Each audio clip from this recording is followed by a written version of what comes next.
What's up guys and welcome back to the channel. I'm the middle-aged gamer, you guys are awesome, and this is the Tokyo Marui FN Five Seven MK1 gas blowback pistol.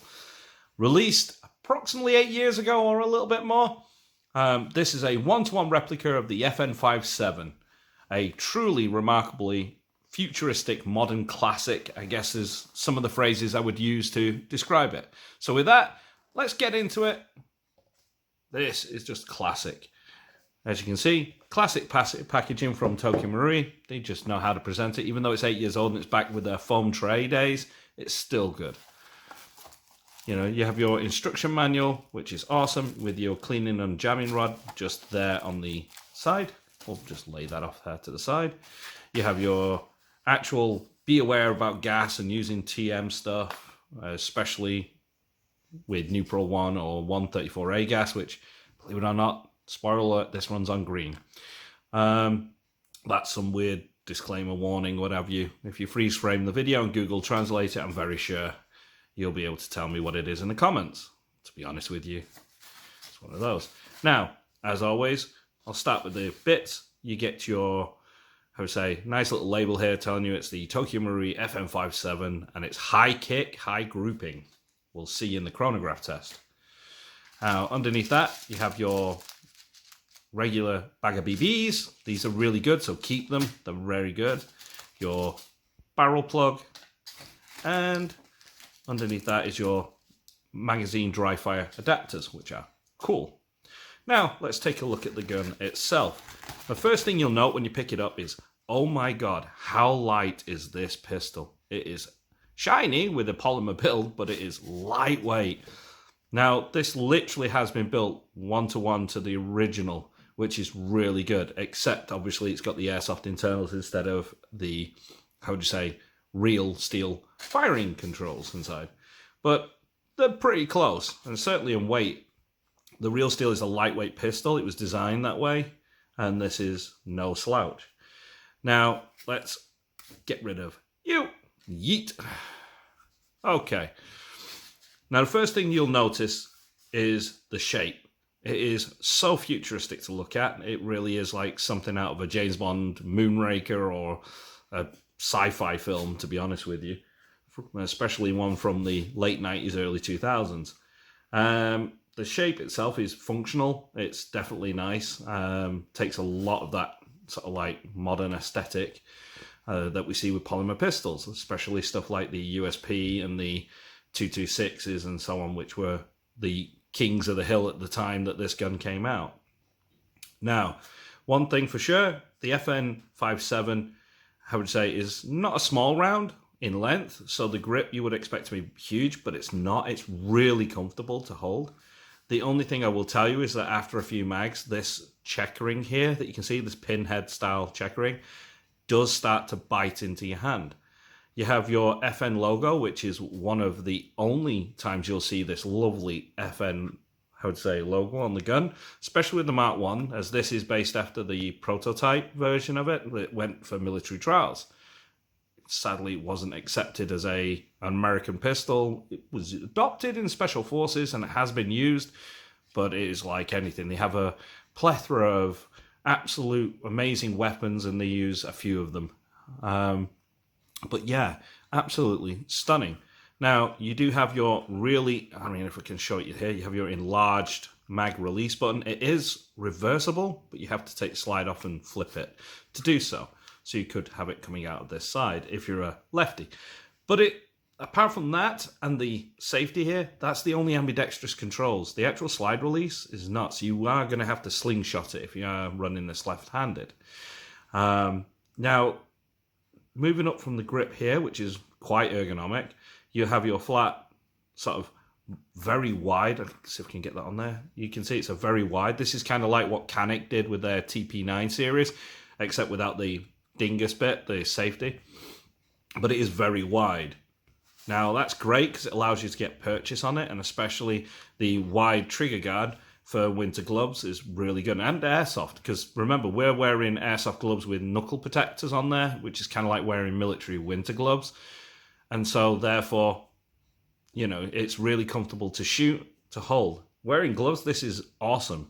But barehanded like this, it's after a few mags, it does dig in and start to cheese grate your hand a little bit with the stippling on here. I'm sure that would wear down over time, but new out the box, something to be aware of.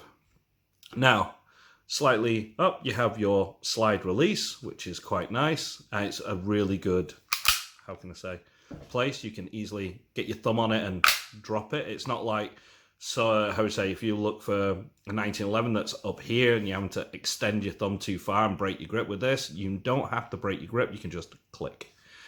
The safety, on the other hand, you can try to move it, but with your trigger finger you can't. You have to literally engage it with your support hand. It's very stiff to go on.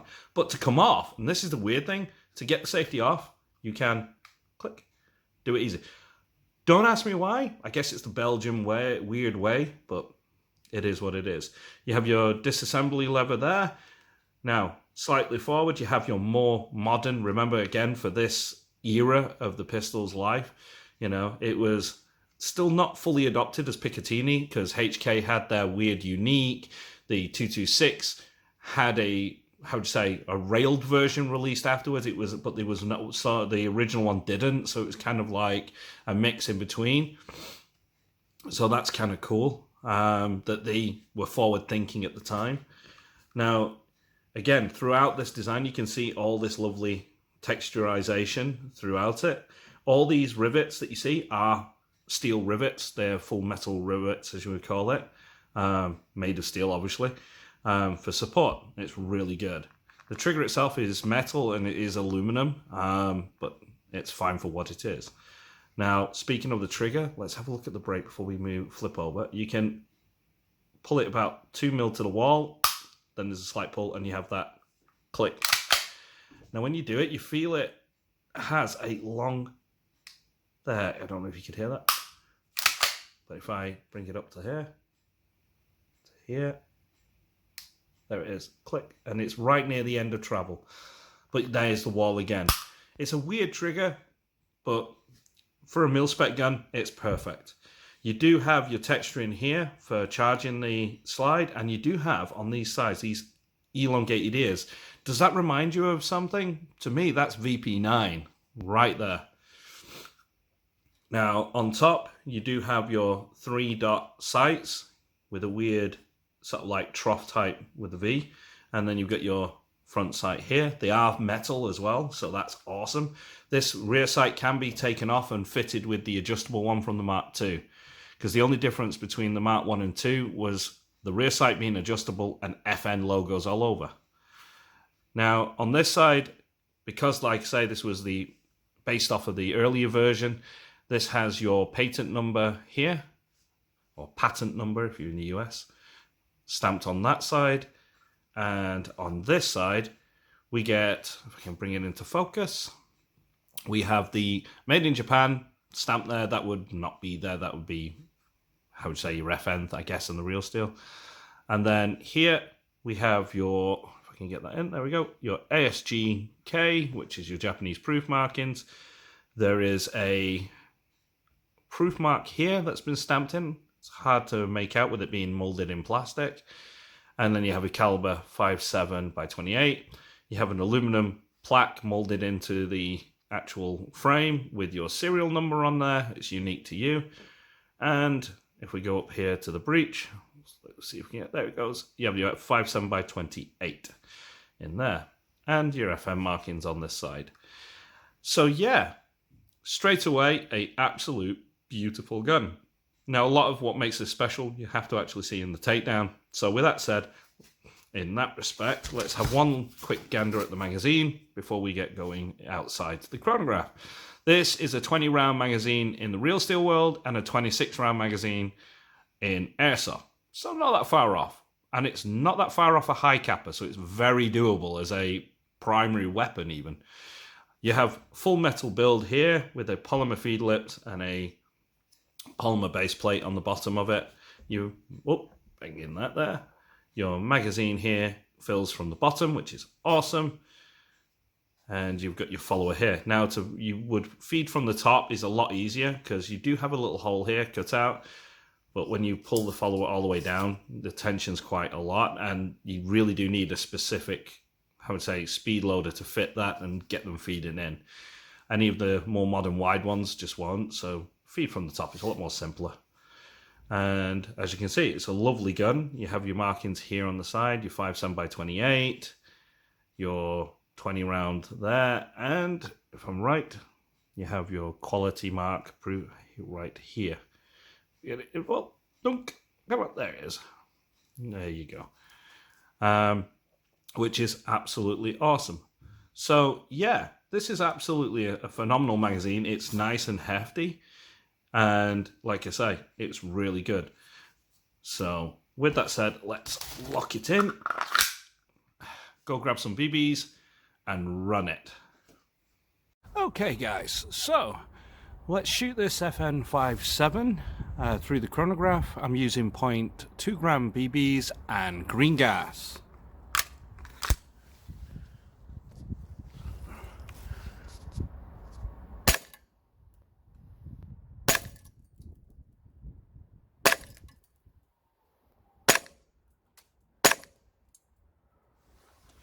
Okay, respectable from TM, nice. Okay, now that we've done the chrono test with a 288 FPS average on green gas with 0.2s, straight out the box, no hop adjust, let's see what the accuracy is like.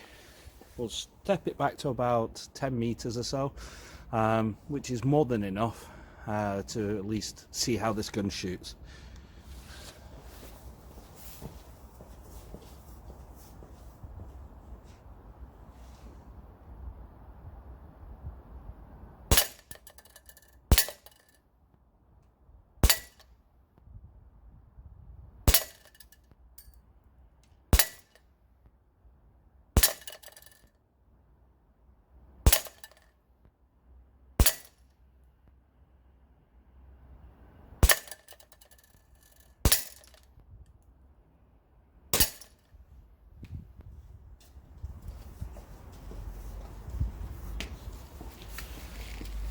Holy crap, I nearly nailed the bullseye on that one.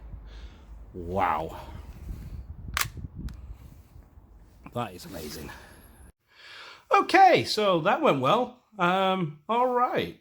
So as you can tell, this is an absolute beautiful gun.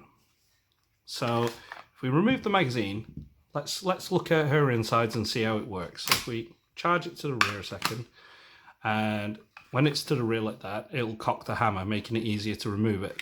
So you take it to about 1.5 inches back, grab the takedown lever, lock it to the rear, and then slide it forward slightly. You'll see it'll go a little bit further forward. Push with your thumb a little bit till it locks forward, and then you can just take off. Now, let's have a look at the insides. As you can see here, this is the actual internal workings of it. You have your takedown and locking breech here, which is quite easy to do. We'll leave it like that for now. You have your main locking bar here that the actual Hartmann barrel will lock to. Your trigger bar, which is one solid steel piece. Your hammer, which is here, and it has a lovely roller on it. But there's your main hammer. And your firing pin or firing sear here. It's a nice larger sear. And again, all this is cast I would say aluminum, sadly, because this is back in the day when Tokyo Marui were doing cast aluminum a lot better than they are doing it today, to be honest with you. Your safety is there. You can see your safety sear, and basically all that does is when you push it up, it stops the bar from traveling. When you pull it, allows the bar to move. It's really simple, and it's really durable. All this is reinforced. There's a lot of metal. Everything you see here on the inside is full metal reinforcement. All the pins, springs, everything, and the main, internal skeleton there has been made of metal, giving you a lot more rigidity and strength, which is awesome. So if we put the top there, move you to the rear, we can take a look at the rear slide. Now, here's the slide. As you can immediately see, this is full metal all the way from here on the inside, just like the real one, up to about here. Then there's more reinforced aluminum here, and everything is, like I say, properly supported. So this thing can really take your, how can I say, you know, your more pokier gas. Obviously, I wouldn't run propane, but to run your standard green gas through this, it really works, and it really is reliable. Now, your barrel is here. It's a full metal barrel. One of the rarest things about TM guns is the barrel is metal. This one here, it has a nice bushing here. There's your recoil spring around it. Once the barrel is in the breech, though, so it would go in here, and as you click it like this, you'll be able to lock that in. It's not the breech that completely recoils. The only thing it moves is slightly a little bit in the rear to absorb, but stays completely, how can I say this, solid otherwise. So if we flip that through, we can now take that back off. And that basically adds to the accuracy of this gun.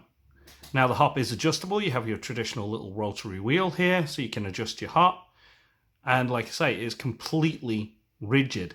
Your inner barrel, as you can see, is dimensionally perfect. It's fitted in there. There is no recoil. There's no actual movement, which means, again, there's less of a flex, there's less of wobble or any, how would I say, influence on the BB other than going straight, which is phenomenal.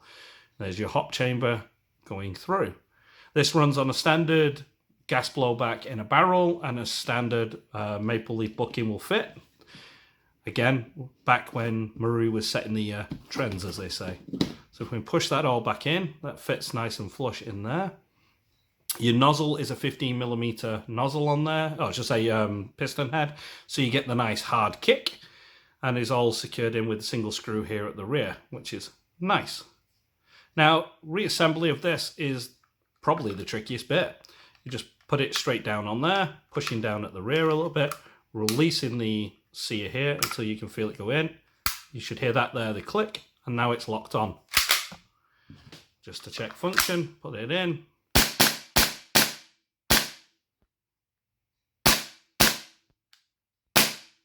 Quite nice. Lock it forward, and away you go. So, what's this like as a gun? So far, I'm really, really stoked. This was, how I say, bought for me as a Christmas present this year in 2022. So, over the Christmas holidays, I've put around about 400 rounds through it so far, and she's been great. It's certainly been kicking perfectly. One charge of gas, I'm looking at around about 68 shots with lockback. No problem whatsoever. After that, well, you're on your own, as they say. You're in no man's land. Again, pressure in the magazines usually depends on weather, type, and conditions. So you're talking about hot, cold. Humidity is the main key factor. The more humid it is, the more, how can I say, higher pressure you will have in your magazines due to the ambient pressure being harder. On cold weather, you have low pressure, so therefore you can get away with using more pokey. Now, I live in the UK, so running green gas, it's fine. The issues I've heard are the set screws that hold the blowback inside, and the one thing that tends to fail after about 4 years of running it on propane.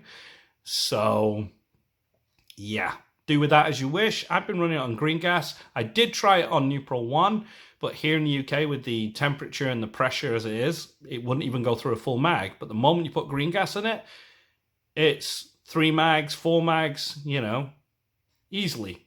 No problem.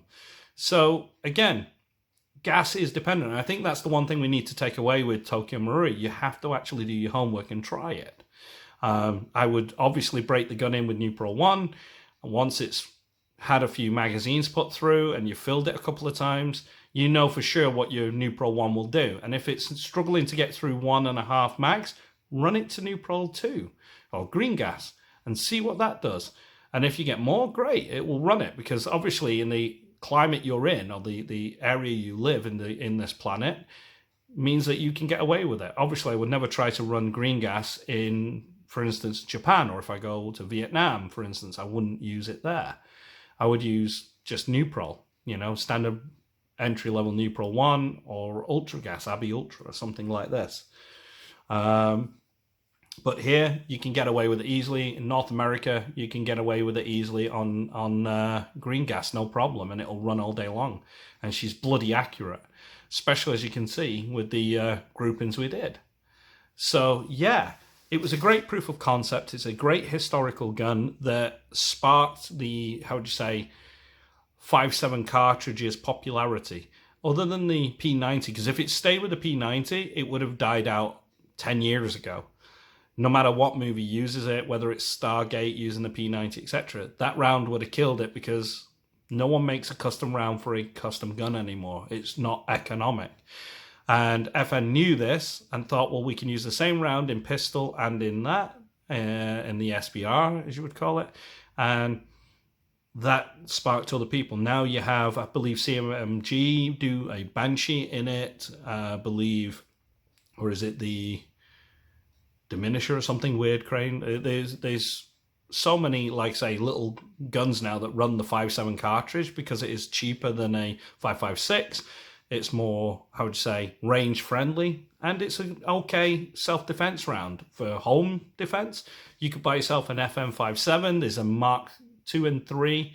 I believe the Mark 3 is a new complete design now, more ergonomically pleasing, I guess, but they still didn't put an RMR on it. I believe there's an RMR version coming though, so watch this space. Yeah, and it's one of those. And this being Tokyo Marui's Mark 1, there is an actual RMR plate. I believe JP Airsoft in Japan actually manufacture the plates to unscrew this rear sight, screw on the rear plate, and you can use the Marui's, what's it called, RMR on it if you wish, which is kind of awesome. I'm looking forward to getting something like that for this. But yeah, I hope you like it. Let me know in the comments if you do.